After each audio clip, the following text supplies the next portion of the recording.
4 নম্বর অঙ্কে বলা হয়েছে 15% বৃদ্ধি পেয়ে বেতন 5,750 টাকা হলে পূর্বের বেতন কত ছিল। তাহলে অঙ্কটি পূর্বের 3 নম্বর অঙ্কের সাথে যথেষ্ট মিল রয়েছে। তাহলে আমরা একইভাবে করব, এই মেইন সংখ্যাটাকে সামনে উঠাবো। তারপর যেহেতু পূর্বের বেতন বলছে, পূর্বের বেতন হলে 15%-এ 100 থাকবে উপরে আর 115 থাকবে নিচে। যেহেতু কম ছিল, ছোটটা উপরে বড়টা নিচে। এখন ক্যালকুলেশন করলেই অ্যান্সার বার হবে।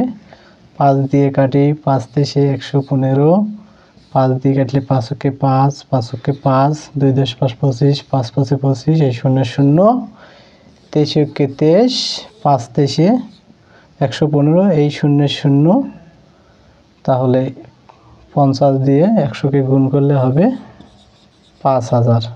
তাহলে উত্তর হবে গ নম্বর অপশন হবে উত্তর।